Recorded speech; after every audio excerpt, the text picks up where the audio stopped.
نحمده ونصلي على رسوله الكريم اما بعد فاعوذ بالله من الشيطان الرجيم بسم الله الرحمن الرحيم رب اشرح لي صدري ويسر لي امري واحلل عقدة من لساني يفقهوا قولي۔ اللہ کے نام سے جو بے انتہا مہربان نہایت رحم فرمانے والا ہے۔ اور اے نبی صلی اللہ علیہ وسلم مومن عورتوں سے کہہ دیں کہ اپنی نظریں بچا کر رکھیں اور اپنی شرمگاہوں کی حفاظت کریں اور اپنا بناؤ تمہار نہ دکھائیں سوائے اس کے جو خود ظاہر ہو جائے، اور اپنے سینوں پر اپنی اوڑھنیوں کے آنچل ڈالے رہیں۔ وہ اپنا بناؤ تمہار ظاہر نہ کریں مگر ان لوگوں کے سامنے شوہر باپ، شوہروں کے باپ، شوہروں کے بیٹے، بھائیوں کے بیٹے، بہنوں کے بیٹے، اپنے میل جول کی عورتیں، اپنے لولی غلام، وہ دیر تک وقت جو کسی اور قسم کے وقت نہ رکھتے ہیں، وہ بچے جو اپنی عورتوں کی پوشیدہ باتوں سے واقف نہ ہوئے ہیں، وہ اپنے پاؤں زمین پر مارتے ہی نہ چلیں کہ جو قیمت انہوں نے چھپا کر رکھی ہے جس کا ان لوگوں کو دے۔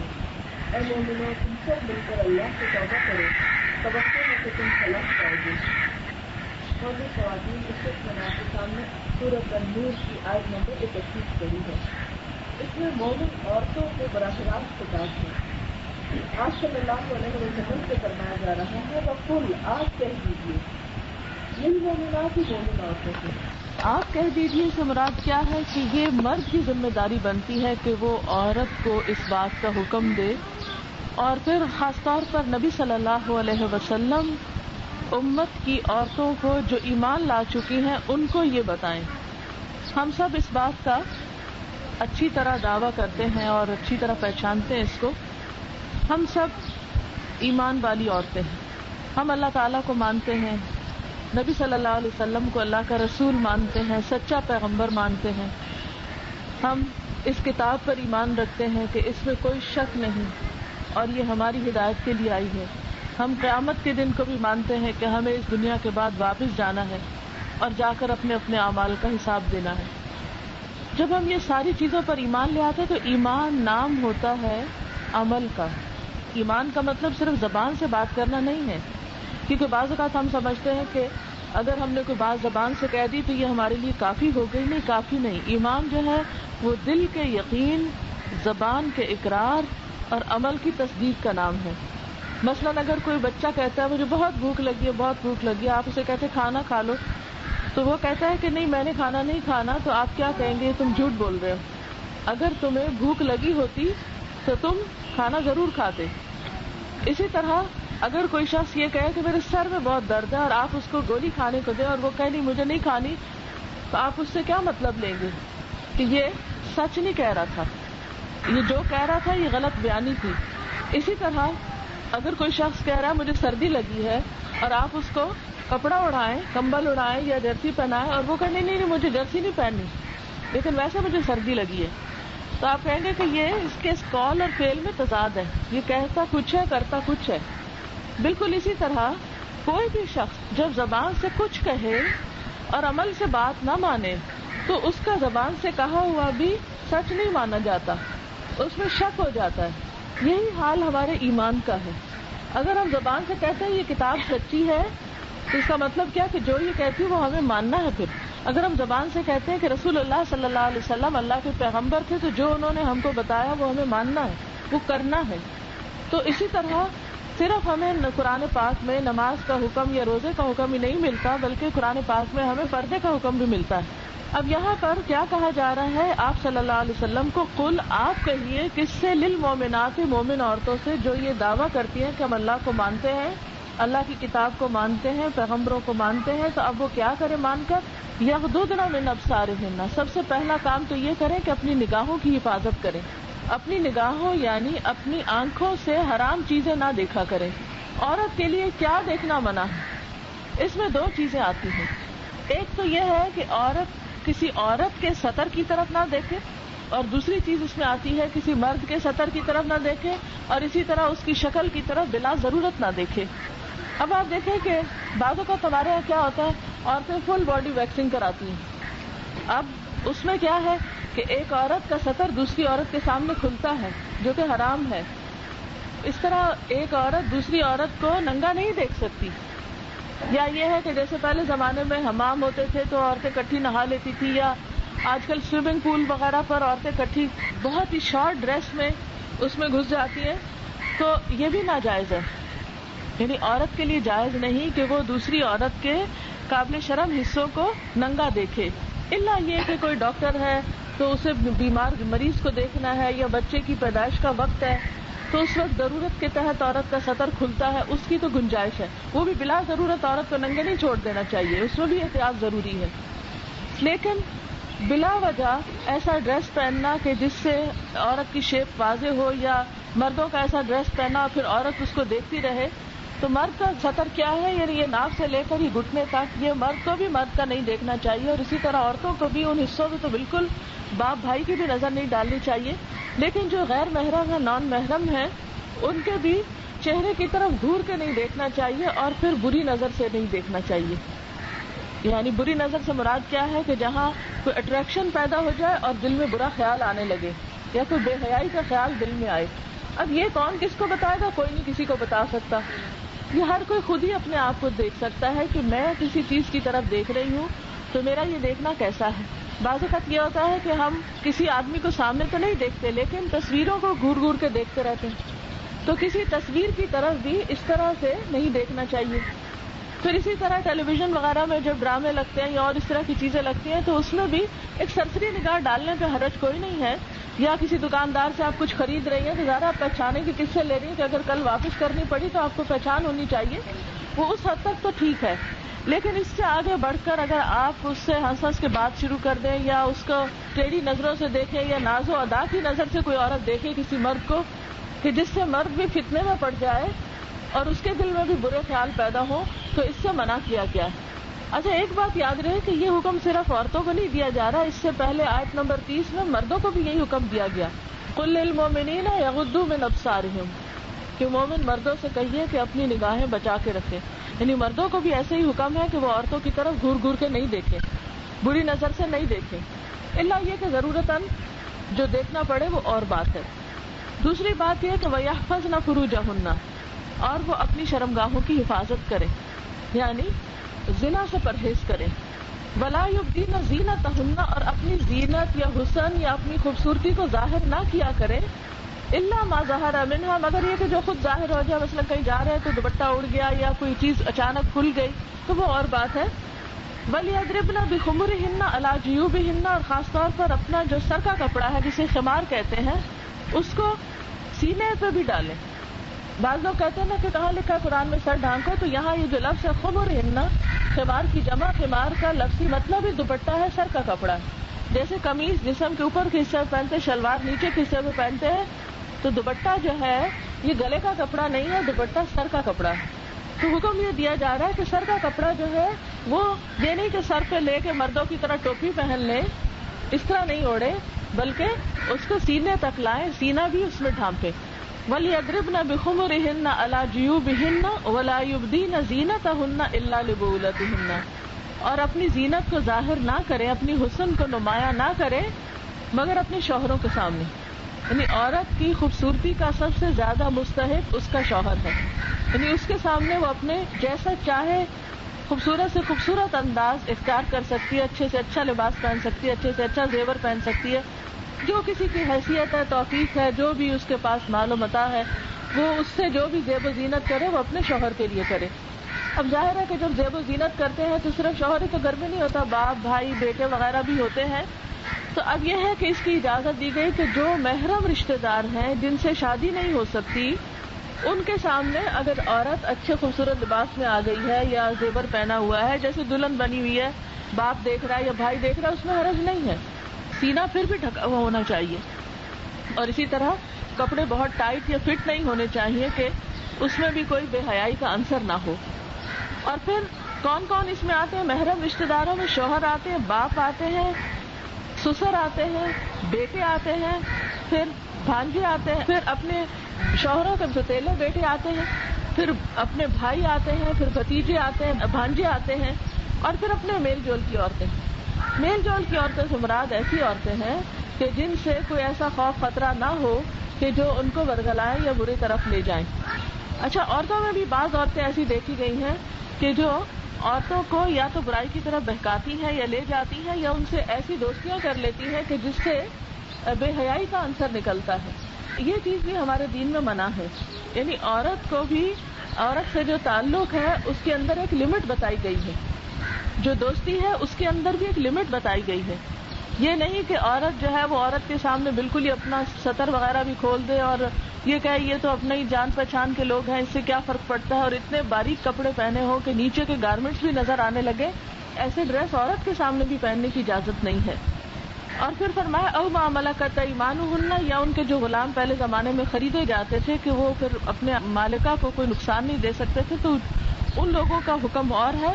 اب التابعین غیر اولی الاربۃ من الرجال، یا مردوں میں سے وہ جن کو عورتوں کی حاجت ہی نہیں رہی، یعنی بہت بوڑھے یا ایسے جو بدو کی قسم کے، یا ان کو کوئی ہوش نہیں، یعنی غافل مجنون. بعض ایسے ہوتے ہیں کہ جو بہت ہی بڈھے ہو جاتے ہیں، یا یہ ان کی نظر ہی کمزور ہو گئی ہے کہ اگر ایک عورت ہے بھی تو اس کو پوری طرح وہ دکھ ہی نہیں رہا.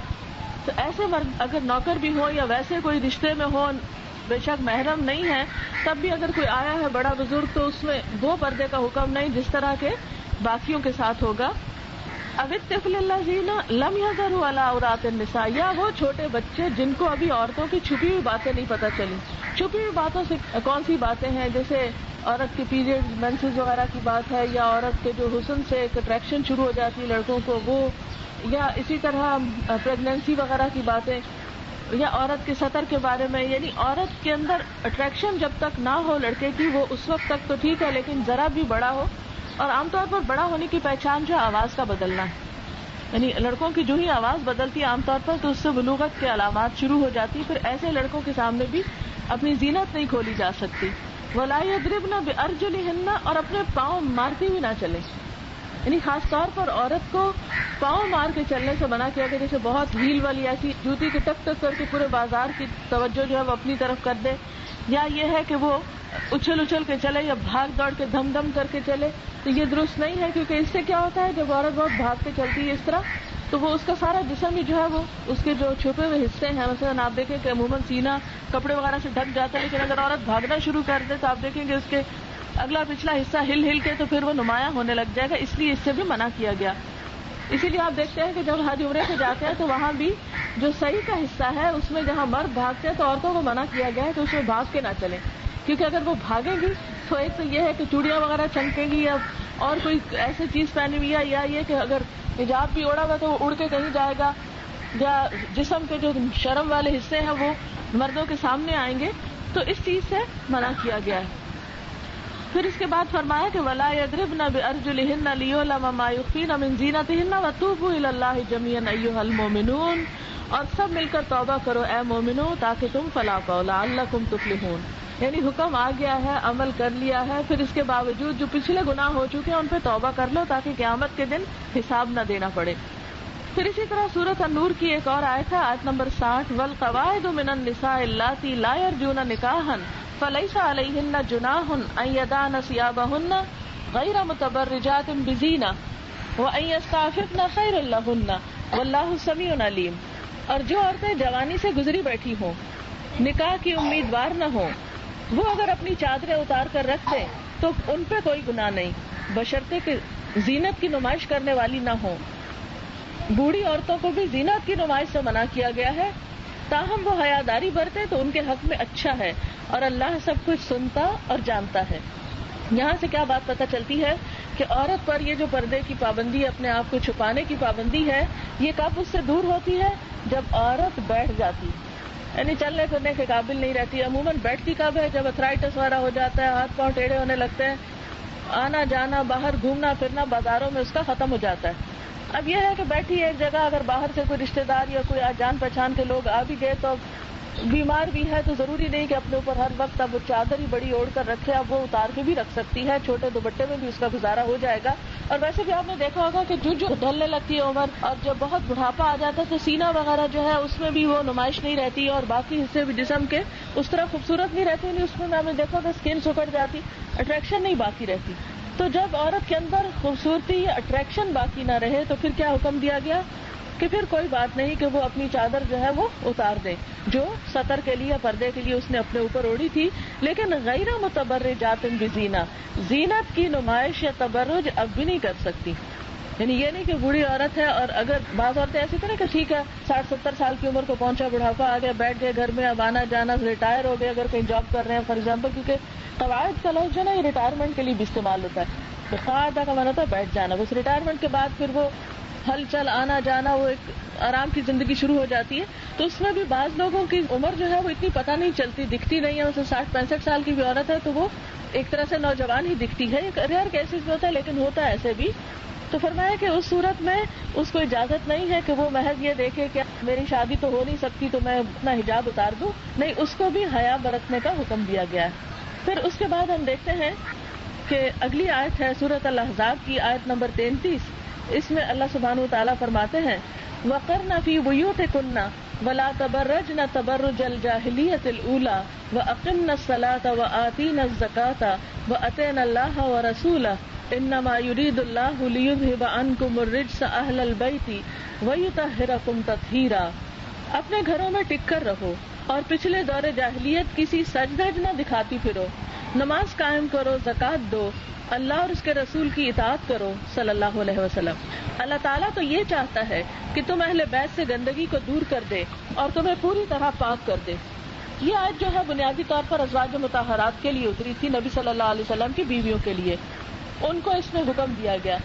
لیکن ہم سب جانتے ہیں کہ ازواج مطہرات ہماری رول ماڈل ہیں. خواتین کے لیے اسوہ حسنہ جو ہے وہ ازواج مطہرات میں، ان کو فالو کرو جیسے نبی صلی اللہ علیہ وسلم کے گھر کی عورتیں رہتی تھیں، جس طرح کا ان کا لباس یا طور طریقے تھے تم ان کو اپناؤ اور ان کو کاپی کرو. تو ان کو کیا حکم دیا گیا؟ وَقَرْنَ فِي بُيُوتِكُنَّ، اور اپنے گھروں میں ٹک کر رہو. گھروں میں ٹک کر رہنے کا مطلب کیا ہے کہ عورت کا اصل مقام جو ہے وہ اس کا گھر ہے.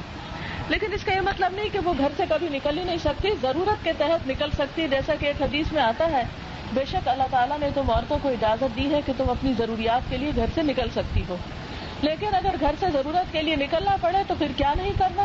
وَلَا تَبَرَّجْنَ تَبَرُّجَ الْجَاهِلِيَّةِ الْأُولَى، پہلے دور کی جو عورتوں کی زینت اور سج دھج کے طریقے تھے وہ نہیں اختیار کرنے. یعنی دور جاہلیت میں، دور جاہلیت کہتے ہیں اسلام سے پہلے کے زمانے کو، یعنی جس طرح اسلام سے پہلے کے زمانے میں عورتیں اپنی نمائش کیا کرتی تھی، اپنے جسم کی نمائش یا کپڑے کی نمائش یا اپنے حسن کی نمائش، وہ نہیں کرنی.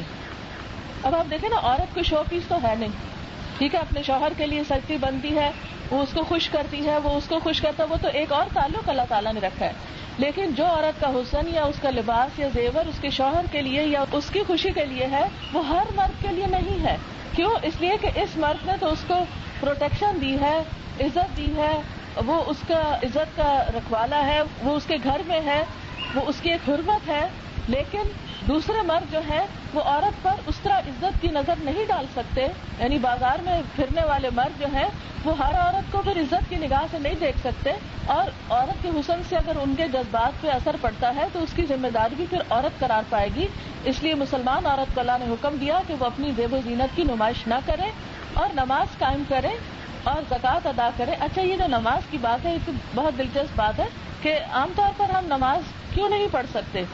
کہیں جب جاتے ہیں شادی پر یا بازار میں، نماز کیوں نہیں پڑھ سکتے؟ کیونکہ ہمارے کپڑے نہیں ایسے ہوتے کہ جن سے ہم نماز پڑھ سکیں. بعض اوقات اتنے باریک کپڑے ہوتے ہیں، بعض اوقات سر اوڑھنے کے لیے ایسا کپڑا نہیں ہوتا کہ ہم راستے میں کہیں بھی نماز پڑھ لیں.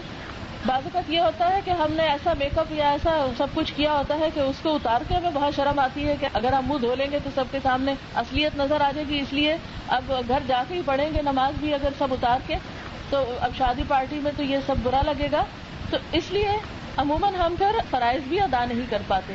تو اس لیے آپ دیکھیے کتنی حیرت کی بات ہے کہ پہلے کہا گیا گھر میں رہو، پھر کہا گیا بازار میں اپنی خوبصورتی کی نمائش، یعنی باہر اپنی خوبصورتی کی نمائش نہ کرو، پھر کہا گیا نماز قائم کرو، پھر فرمایا وآتین الزکاۃ، زکوٰۃ ادا کرو. یعنی اگر تمہارے پاس بہت پیسے ہیں تو ان پیسوں میں سے غریبوں مسکینوں کو دو. اب ہوتا کیا ہے، ہمارے پاس جب پیسے آتے ہیں ہم کمیٹی ڈالتے ہیں، ہم کہتے ہیں یہ زیور لے لیں، یہ جیولری لے لیں، یہ میک اپ لے لیں. اس طرح کی چیزیں عموماً عورتیں جو ہے وہ اپنے پیسوں سے خریدتی رہتی ہیں اپنی پسند کی چیزیں. لیکن آپ دیکھیے کہ اس میں بعض اوقات ہم یہ بھی نہیں سوچتے کہ ہم پہ زکوٰۃ لازم ہو گئی. مثال کے طور پر آپ دیکھیے کہ اگر 12 لوگ مل کر کمیٹی ڈال رہے ہیں فار ایگزامپل، 1000 روپے مہینے کا دیا تو سال میں 12,000 روپے اگر آپ کو ملے تو آپ کو تو زکوٰۃ آتی ہے ہاں؟ لیکن ہم عام طور پر سوچتے ہی نہیں کہ ہم نے زکوٰۃ دینی ہے. تو بعض اوقات ہم اپنی ذاتی ضروریات اور اپنی ذاتی جو ہماری عیش و عشرت کے سامان ہے اس سے پھر کیا ہوتا ہے کہ ہم بھول جاتے ہیں کہ ہم نے اللہ کا حق بھی دینا ہے. وَأَطِيعْنَا اللَّهَ وَرَسُولَهُ، اور دیکھو اللہ اور اس کے رسول صلی اللہ علیہ وسلم کی اطاعت کرو. اپنی مرضی سے زندگی نہیں گزارنی، ان کی مرضی سے. اگر تم ان کو راضی کرنا چاہتی ہو، جنت میں جانا چاہتی ہو، تو ان کی مرضی کے مطابق رہنا ہوگا. اور پھر اللہ تعالیٰ تو چاہتا ہے کہ تم سے ہر گندگی کو دھو دے اور تم کو خوب اچھی طرح پاک کر دے. یعنی یہ حکم اس لیے دیے گئے ہیں. پھر اس کے بعد ہم دیکھتے ہیں کہ سورۃ الاحزاب میں ہی ایک اور آیت آتی ہے جس میں اللہ سبحانہ و تعالیٰ نبی صلی اللہ علیہ وسلم کو حکم دیتے ہیں، یا ایھا النبی قل لازواجک وبناتک ونساء المؤمنین یدنین علیہن من جلابیبہن. اے نبی صلی اللہ علیہ وسلم، آپ اپنی بیویوں سے کہیے، اپنی بیٹیوں سے کہیے اور ساری مسلمان عورتوں سے کہیے، مومنوں کی عورتوں سے کہیے، کیا کہیے؟ یدنین علیہن، اپنے اوپر سے ڈالیں، من جلابیبہن، اپنی چادروں میں سے. یعنی چادر اس طرح اوڑھے کہ اس کا کچھ حصہ اوپر سے بھی ڈال لیں، جیسے گھونگھٹ نکالتے تھے نا پہلے. یعنی چادر صرف یہاں تک نہ ہو بلکہ اس کو اوپر سے لٹکائیں. اتنا الا کا مطلب ہوتا ہے اوپر سے لٹکانا، لٹکانے کا مطلب ہوتا ہے. اچھا آج کل کے دور میں یہ بات بہت عام سنی جاتی، کہاں لکھا ہے قرآن میں پردے کا حکم؟ کہیں بھی نہیں آیا. یہ مولویوں نے اپنے پاس سے ایجاد کر لیا ہے، یہ عورتیں جو ہے اس کے پیچھے پڑ گئی ہیں. لیکن اگر ہم قرآن پاک کی اس آیت کو دیکھیں، بعض لوگ کہتے ہیں نہیں یہ تو ازواج مطہرات کے لیے تھا، سب کے لیے نہیں ہے، ہر عورت کے لیے نہیں. لیکن اس آیت میں سورۃ الاحزاب کی آیت نمبر 59 میں اللہ تعالیٰ کیا فرما رہے ہیں؟ اے نبی صلی اللہ علیہ وسلم، اپنی بیویوں سے سب سے پہلے، یعنی چیریٹی بگنز ایٹ ہوم، پہلے تو گھر والوں کا حکم دیجیے، پھر بیٹیوں سے کہیے چاہے وہ دوسرے گھر میں چلی گئی ہوں، اور پھر سب مومن عورتوں سے کہیے. کیا کہیے؟ یدنین علیہن من جلابیبہن، اپنے جلباب میں سے کچھ حصہ اپنے اوپر سے بھی لٹکائے. اب اوپر سے لٹکانے سے پہلے زمانے گھونگھٹ ہوتا تھا، پھر یہ گھونگھٹ میں کچھ اوپر سے کیا، کچھ ادھر سے کیا، پھر بعد میں لوگوں نے سہولت کے لیے اس کو سی لیا، نقاب بنا لیا. پھر اسی طرح ہم دیکھتے ہیں کہ قرآن پاک میں جو لباس کے لیے لفظ آتے ہیں، سورۃ الاعراف میں لباس کا لفظ آتا ہے. لباس کہتے ہیں ڈریس کو، یعنی ہمارے جو پہننے کے کپڑے ہیں جو گھر میں ہم پہنتے ہیں نیچے، اس کو لباس کہتے ہیں. پھر سورۃ النور میں خمار کا لفظ آیا ہے جو اوڑھنے کے لیے، دوپٹے کے لیے استعمال ہوتا ہے یا اسکارف کے لیے. پھر سورۃ الاحزاب میں جلباب کا لفظ آیا ہے. جلباب کہتے ہیں بڑی چادر کو جو سر سے پاؤں تک جسم کو ڈھانپ لے.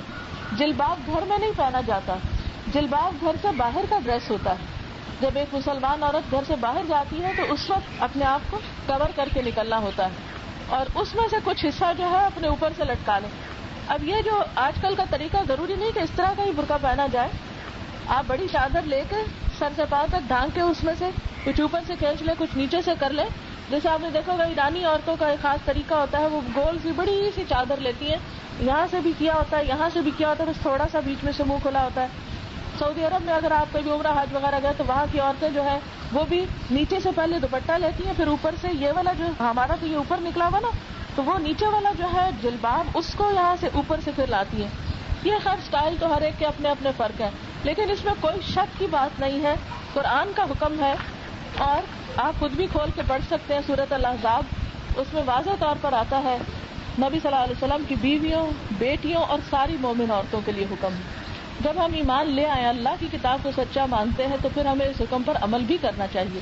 حضرت عبیدہ سلمانی جو حضرت علی کے شاگرد تھے، ان کا بیان ہے کہ مسلمان عورتیں سروں کے اوپر سے چادریں اس طرح اوڑھا کرتی تھی کہ آنکھوں کے سوا کچھ نہیں دکھتا تھا، اور وہ بھی اس لیے کہ راستہ دیکھ سکے. یعنی آنکھیں بھی کیوں کھلی ہوتی تھی؟ کہ دیکھ سکے، کیونکہ اگر آنکھوں کے اوپر بھی پورا کپڑا آ جائے تو بعض اوقات راستہ وغیرہ نہیں تلاش ہو سکتا. بعض اوقات اگر آپ نے کوئی رنگ میچ کرنا ہے یا کچھ، تو اس میں پھر اگر پوری طرح اوپر موٹا کپڑا ہے تو اس میں دکھائی نہیں دے گا. تو اس وجہ سے انہوں نے کہا کہ آنکھوں کے سوا باقی سب ڈھکا ہونا چاہیے. پھر اسی طرح جب آپ صلی اللہ علیہ وسلم نے عورتوں کو حکم دیا کہ وہ عیدگاہ کو جائیں، تو عورتیں کہنے لگیں کہ اللہ کے رسول صلی اللہ علیہ وسلم، ہم میں سے بعض کے پاس چادر نہیں ہوتی. تو آپ نے فرمایا جس کے پاس اپنی چادر نہ ہو تو اسے کوئی دوسری بہن چادر دے دے. اس سے کیا پتہ چلتا ہے کہ گھر کے ڈریس میں آپ عیدگاہ نہیں جا سکتے، گھر کے ڈریس میں نہیں جا سکتے، آپ کو اوپر بڑی چادر لینا ہے. یہ حدیث بخاری مسلم وغیرہ میں آتی ہے. اسی طرح ایک اور حدیث ہے, حضرت عائشہ رضی اللہ تعالی عنہا سے روایت ہے کہ رسول اللہ صلی اللہ علیہ وسلم صبح کی نماز پڑھاتے تو بعض عورتیں بھی آپ کی ابتدا میں نمازوں کے لیے چادروں میں لپٹی ہوئی آتی. نماز کے بعد وہ اپنے گھروں کو واپس لوٹتی تو اندھیرے کے سبب انہیں کوئی پہچان نہیں سکتا تھا. اس سے ایک بات اور پتہ چلتی کہ اتنی سویرے اٹھتی تھیں عورتیں کہ نماز پڑھ کے واپس جاتی اور ابھی بھی اندھیرا ہوتا تھا. حضرت عائشہ رضی اللہ تعالی عنہا نے مزید فرمایا, عورتوں کے جو اتوار ہم نے دیکھے ہیں اگر آپ دیکھ لیتے تو انہیں مسجد میں آنے سے منع کر دیتے جس طرح بنی اسرائیل کی عورتوں کو منع کر دیا گیا تھا. یعنی آج کے دور میں عورتیں مسجد بھی آتی ہیں تو ان کو صحیح طرح ڈریس اپ ہو کے آنا چاہیے, کیونکہ بعض اوقات عورت کہتی کہ ٹھیک ہے میں گھر سے ضرورت کے تحت نکل رہی ہوں لیکن ان آداب کا خیال نہیں رکھتی. تو آپ دیکھیے کہ اگر حضرت عائشہ کے فرمان کے مسجد آنے سے روک دیا جاتا تو بازار جانے کی پھر کہاں سے گنجائش نکلتی. یعنی مسجد کتنی پاک جگہ ہے جس کو اللہ کا گھر کہتے ہیں, تو اگر عورت کو مسجد آنے کی اجازت نہیں تو بازار کی پھر کہاں سے ملتی. لیکن آج ہم دیکھتے ہیں کہ مسجد تو بند ہے عورت کے لیے مگر بازار کھلے ہیں. حدیث میں آتا ہے سب سے بدترین جگہ بازار ہے اور سب سے بہترین جگہ جو ہے وہ مساجد ہے. پھر اسی طرح آپ صلی اللہ علیہ وسلم کا ارشاد ہے, حضرت عائشہ بیان فرماتی ہے کہ جب ہم آپ کے ساتھ احرام باندھے ہوئے ہوتی تھی اور اونٹ سوار قافلے ہمارے پاس سے گزرتے, وہ جس وقت سامنے ہوتے تو ہم اپنے سروں کے اوپر سے چادر لٹکا دیتے اور جب وہ آگے گزر جاتے تو ہم پھر چادر میں سے ہٹا دیتے. اس سے کیا پتہ چلتا ہے کہ عورت احرام کی حالت میں اسے پھر بھی غصہ ہے کہ اپنا چہرہ کھول دے, لیکن وہاں بھی اگر مرد ہو یا فتنہ کا خوف ہو تو اس وقت بھی ڈھانپنے کی اجازت ہے. اور آپ دیکھیے کہ آپ صلی اللہ علیہ وسلم نے یہ جو فرمایا کہ عورت لفافہ پہنے احرام کی حالت میں, تو اس سے کیا پتہ چلتا ہے کہ عام حالات میں ہے تو کبھی منع کیا جا رہا ہے نا اس حالت میں نہ پہننے کو, اور اگر عام حالات ہی تو نہیں ہے تو پھر وہاں سے کس کی روکا گیا. حدیث میں آتا ہے آپ صلی اللہ علیہ وسلم نے عورتوں کو مردوں کے ساتھ راستے میں چلتے ہوئے دیکھا تو فرمایا ایک طرف ہٹ جاؤ, راستے کے درمیان چلنا تمہارا حق نہیں ہے, ایک طرف ہو کر چلا کرو. اور بعض اوقات کیا ہوتا ہے کہ عورتیں اس طرح بازار میں جا رہی ہوتی ہیں کہ مردوں کے ساتھ کندھا لگ رہا ہے, اس کے ساتھ ٹکرا رہی ہے اسے, پھر آپ دیکھیں کہ اس سے بعض اوقات کتنے فتنے بھی پھیلتے ہیں نا. کوئی عورت پیچھے لگ جاتا ہے عورت کے, کوئی ہراس کرتا ہے, کوئی چھیڑتا ہے, بعض اوقات کوئی اور اس طرح کی یعنی کہ عورت کے لیے خوف زدہ کرنے والی بات ہوتی ہے. پھر اسی طرح آپ صلی اللہ علیہ وسلم نے ایک اور موقع پر فرمایا 3 قسم کے لوگوں کے بارے میں مت پوچھو, وہ شخص جو جماعت سے نکل جائے اور اپنے امام کی نافرمانی کرے اور اس پر اس کا انتقال ہو جائے, وہ غلام جو اپنے مالک کو چھوڑ کے بھاگ جائے اور مر جائے, وہ عورت جس کا شوہر اس کے پاس نہیں ہے یعنی کسی دوسرے ملک میں ہے یا فوت ہو گیا ہے, وہ شوہر جس نے اسے دنیا کے تفکرات سے آزاد کر دیا یعنی اتنا مال چھوڑا کہ وہ اس کا خرچہ پورا ہوتا ہے گھر میں عزت سے بیٹھ کے, اس کے بعد وہ تبرج کرے یعنی اپنی زینت کی نمائش کرے. یعنی شوہر کی غیر موجودگی میں عورت خاص طور پہ جب زینت کی نمائش کرے تو وہ سخت ناپسندیدہ ہے. پھر اسی طرح ایک اور حدیث میں ہے رسول اللہ صلی اللہ علیہ وسلم نے فرمایا قیامت برپا ہونے سے پہلے میری امت میں ایسی عورتیں آئیں گی جو لباس پہنتی ہوں گی لیکن ننگی ہوں گی. یعنی آپ نے اس دور میں بتا دیا تھا کہ قیامت کے قریب میری امت میں ایسی عورتیں آئیں گی جو لباس پہن کر بھی ننگی ہوں گی, ان کے سر اونٹوں کی کوہان کی مانند ہوں گے.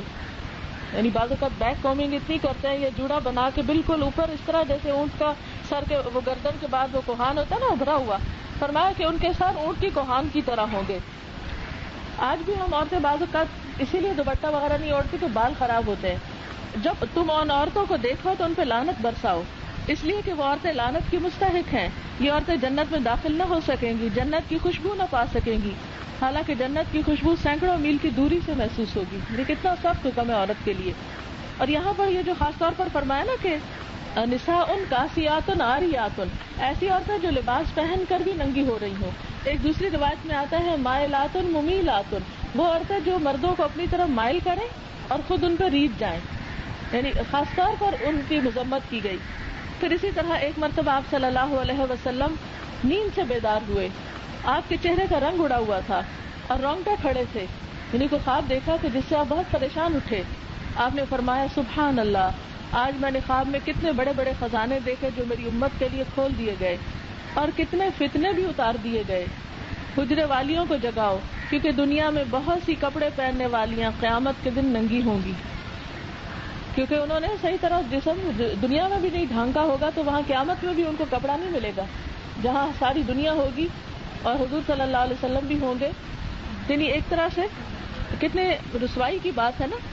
تو اس لیے ہم عورتوں کے اوپر جہاں نماز روزہ اور زکوٰۃ کا حکم ہے وہاں اس کے ساتھ ساتھ حجاب جو ہے یا پردہ جو ہے وہ عورت کی ایک مسلمان عورت کی پہچان ہے. ایک مسلمان اور نان مسلم عورت کے بیچ میں جو فرق ہے وہ اس کے لباس کا ہے ظاہراً.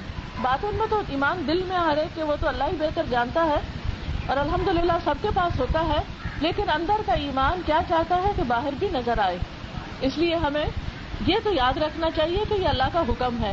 یہ کہیں کہ ہم چھوٹ نہیں سکتے یہ مولویوں نے بنایا ہے اور یہ اپنے پاس سے ہی باتیں کرتے ہیں, نہیں, کیونکہ آج کل یہ بہت گمراہ کن پروپیگنڈا ہو رہا ہے کہ کہیں نہیں لکھا قرآن میں اور کہیں نہیں ہے ہمارے دین میں, اور بعض ایسی باتیں ٹی وی پر بھی آتی ہیں یا اخباروں میں آتی ہیں تو لوگ بہت خوشی سے ان کو قبول کر لیتے ہیں بغیر قرآن پڑھے اور بغیر حدیث پڑھے اور بغیر جانے کہ اصل حکم کیا ہے. تو اس لیے ہم سب کا فرض بنتا ہے کہ اس دنیا میں شیطان کے دھوکے میں نہ آئے, بہکانے والوں کے باتوں میں نہ آئے اور اپنے عمل کو اللہ کے لیے خالص کر لیں, کیونکہ جواب ہم نے اللہ تعالیٰ کو دینا ہے, بندوں کو نہیں دینا. یہ ہمارا معاملہ ہمارے رب کے ساتھ ہے, انسانوں کے ساتھ نہیں. کسی انسان کی خوشی کے لیے یا کسی کے دباؤ میں آ کے یہ نہیں کرنا چاہیے بلکہ سراسر اللہ کی اطاعت میں کرنا چاہیے. وآخر دعوانا ان الحمدللہ رب العالمین. ابھی تھوڑا میں اناؤنسمنٹ کرنا چاہوں گی. کچھ کیسٹس یہاں پر موجود ہیں. یہ اسٹال ہم نے اسی لیے لگایا ہے کہ قرآن پاک کا علم حاصل کرنے کے لیے بعض اوقات ہم کتابیں پڑھنا مشکل ہوتی ہیں ہمارے لیے, لمبی لمبی باتیں سیکھنا. جیسے ابھی میں نے آپ کو سنا کہ چند باتیں بتا دی تو آپ کے لیے آسانی ہو گئی, لیکن بعض اوقات یہ ہوتا ہے کہ ہم خود سے کتاب پڑھنے بیٹھتے ہیں تو نہیں پوری طرح بات سمجھ میں آتی یا مشکل لگتی ہے. تو اس میں کچھ کیسٹس ہیں جیسے آیت الکرسی کا ترجمہ اور تفسیر ہے. عموماً لوگوں کو اس آیت کا مطلب ہی نہیں پتا ہوتا, حالانکہ یہ قرآن پاک کی سب سے عظیم آیت ہے. پھر اسی طرح انسان اللہ کا محتاج ہے, یعنی اللہ تعالیٰ سے ہم بھاگ نہیں سکتے, دین سے ہم دور جا کے بھی ہمیں حاصل کچھ نہیں. پھر اللہ تعالیٰ کے خوبصورت ناموں کی تفسیر ہے. اگر ہمیں اللہ سے محبت ہے تو اس کے نام بھی ہمیں پتہ ہونے چاہیے. پھر ایک ہے آؤ جھک جائیں, یعنی ہم سب کو اللہ کے حکم کے آگے جھک جانا چاہیے کہ جس طرح زمین, آسمان, پہاڑ, دریا ہر چیز جھکی ہوئی ہے. اب دیکھیں سمندر کا پانی جیسے آ کے ایک جگہ پہ حد پہ رک جاتا ہے, اس سے آگے سرکشی نہیں کرتا, اللہ ہی کی اطاعت کرتا ہے. پھر اللہ تعالیٰ کی پہچان ہے, اللہ زمین و آسمان کا نور ہے. پھر شرک کیا چیز ہے, کیونکہ اس کے بغیر, شرک سے بچے بغیر انسان کی نجات مشکل ہے. پھر ہم قرآن کیوں پڑھیں. پھر شراب اور جوا.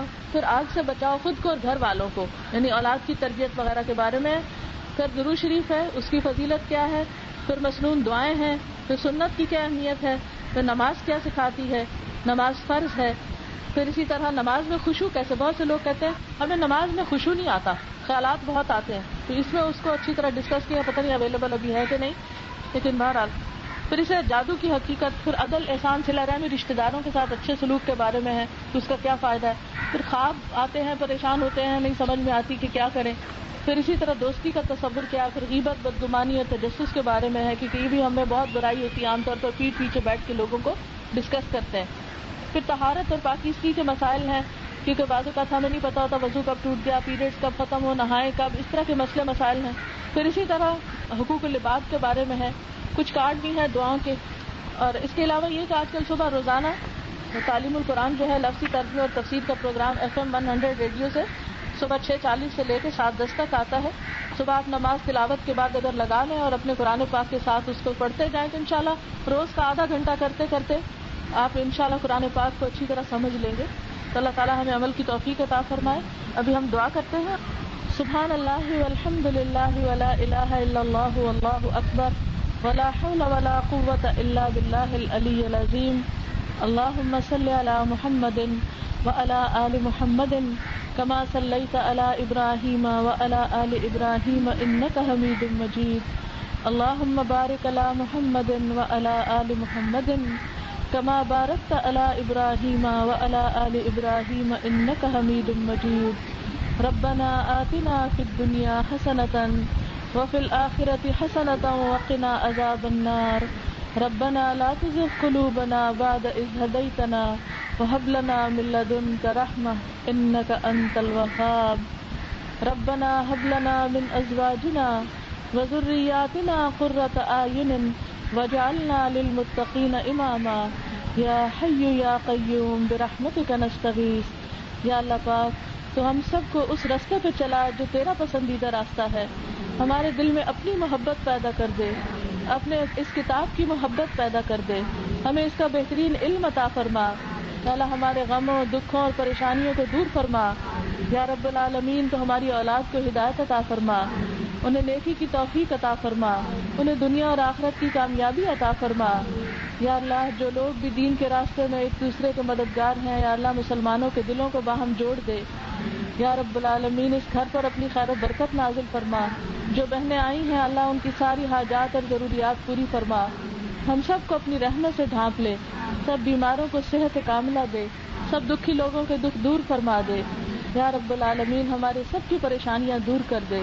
اس ملک پر اپنی رحمتیں نازل فرما, یہاں کے رہنے والوں کے دلوں کو جوڑ دے.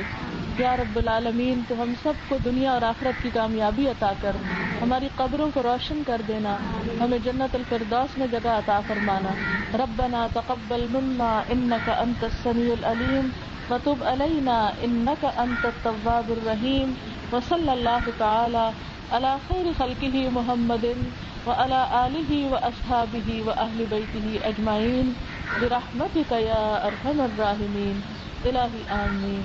سبحانک اللہم وبحمدک نشہد ان لا الہ الا انت نستغفرک ونتوب الیک. والسلام علیکم ورحمۃ اللہ وبرکاتہ.